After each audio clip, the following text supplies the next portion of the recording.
It looks like an enchanted forest here, and I want to see if I could find some, you know, some really nice items that call to me. Maybe like a cute little rock, maybe like a leaf that's cute, an acorn, or maybe even a pine cone. I have a lot of pine cones. Let's see what else like I can find. It'll be good to find some, which we will. You know this is good, dude. Okay, so I just got to the park, and that's interesting because the last time I came here, there was a guy telling me that these leaves on the trees, those like vines, were actually super invasive. They released a bug that is eating the vines. So it looks like it's actually working because there's less vines on the trees, but that's why I was calling it an enchanted forest, because it was so like encapsulated in the vines. It just looked really magical.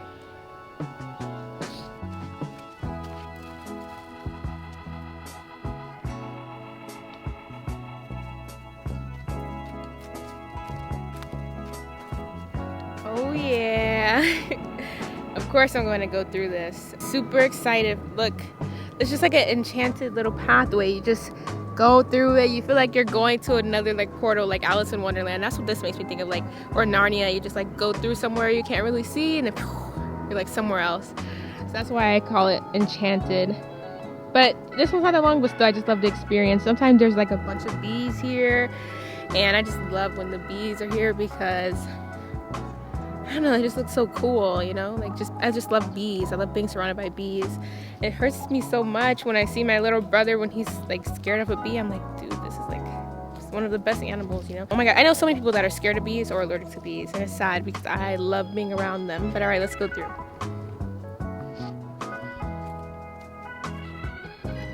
Oh my gosh, is that a huge toad? I think there's a toad in the middle right there. Oh.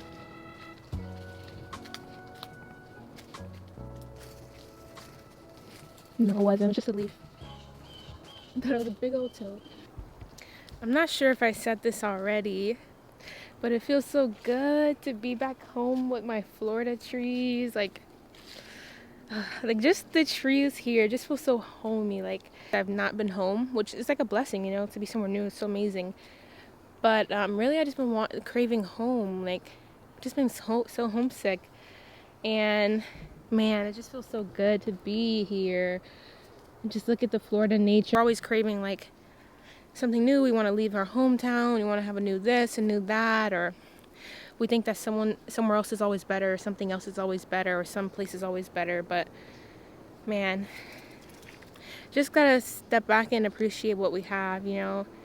Like, I have a great life just being here in Florida, and if I just keep to being to the simple things, I just love life more, and just like enjoying how green the nature is here. And I don't know, it's like sometimes I get in this web where I'm like, I really want to go to Colorado. I really want to see this type of nature. I want to see this type of nature. And then I tell myself, oh, Florida's so flat, there's no mountains, and I love hiking in mountains. And then once I start looking, I find that there actually are a lot of hiking stuff here to do. There's a lot of nature to go through, and it looks just as good. It's just different, you know. And so just like loving home, you know. Just gotta love being home, man. We're in this together. All right, let's go. And I come outside a lot, and I'm always like, I can't wait to be on the mountains. But no, this is awesome. Those vines with the holes in them is the ones that's like invasive.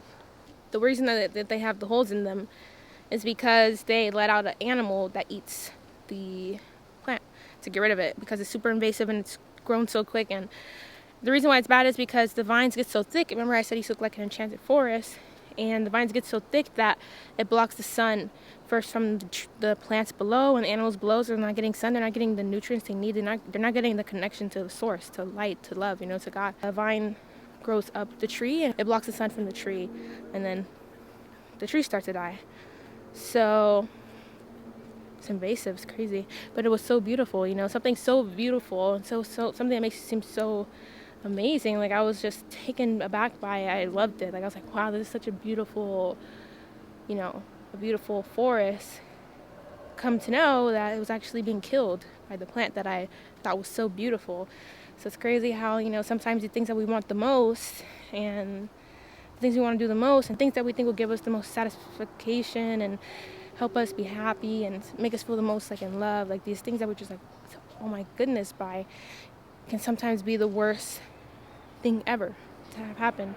So just got to notice those desires that we have, and is it a desire that's fulfilling us, or a desire that's, in some way, shape, or form destroying us or taking from us. So it's like a life, man. Just gotta learn. We just gotta learn, take it slow, be patient with ourselves. And eventually we'll learn the lesson, and then we'll know how to apply it after some time. But it takes time to learn, It takes time to learn. Once you realize something is good or bad in yourself or in a person or in an activity or in a behavior, it takes time to first start to remember to notice it. And then after that takes time to develop, then you gotta start pushing yourself to actually take action on avoiding that.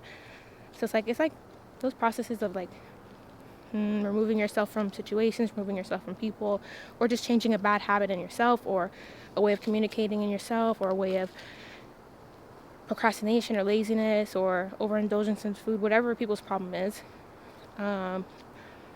Just takes time. It's in levels. It's a whole journey of life. And so these things that have been given to us, and these problems that come up in our life, and these obstacles and these mistakes are all to build you up to the person that you are looking to be. So pretty much it's like a path for someone. It's like a storyboard. Your life is like a story, like a journey that you're given to, whether by the universe or accidentally or by God or by yourself, that you chose when you were a spirit. Who knows? There's all these theories.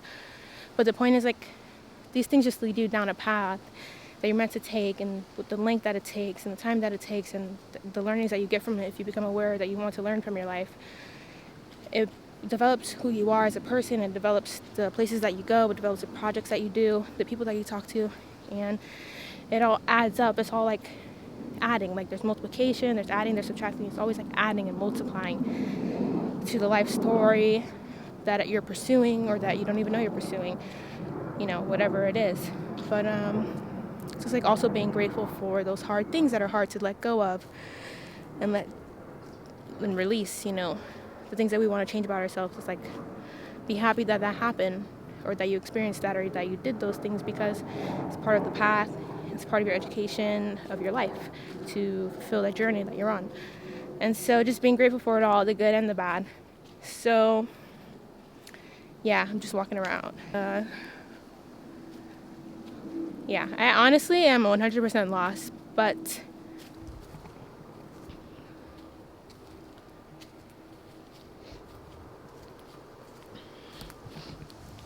yeah, so I'm honestly 100% lost, but I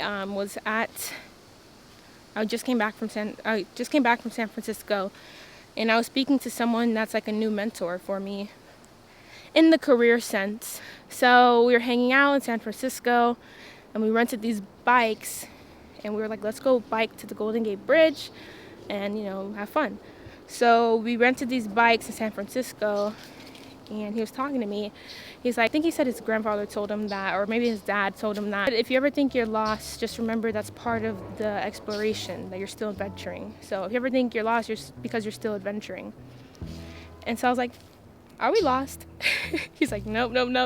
And then 20 minutes later, I come to find that he's a little confused on where we were and things like that. But it all ended up good. It wasn't a big deal. It wasn't scary or nothing like that. It was actually funny. We did the journey, and it was super cool. And he told me that. So I am lost right now in this park preserve thing, but I think I'll find my way out. It shouldn't be too hard. But look at this. That tree is super cool, and that branch. Wow, I'm gonna take a photo. Let's take a photo, y'all. Wait, why does it say live? Oh, it's a live photo? Okay. Let me know if you like these type of videos, more laid back. I'm still kind of venting or speaking, but it's kind of through my day. I know it's not the best structure of filming, because it's kind of my camera's all over. Just because I'm actually a little high. But this is my first time ever seeing a cat here. This is the best day ever. Oh my gosh, I've never in my life seen a cat here. Oh my gosh, it's so cute. Wow. I wonder if it has a family here, or oh my gosh, it's so attentive. I wonder if its family's here, or if someone just dropped it off. How's it gonna find food though? I'll miss you. That was fun. I'll just go this way. So I know that this way is not the actual way, but I'm going to just do it. Yeah, why not? Surprisingly, there was no spiders. I wonder if spider webs get taken down every time it rains. Are they consistently building up new webs like every time it rains? Whoa, I'm on a whole different side of the park. But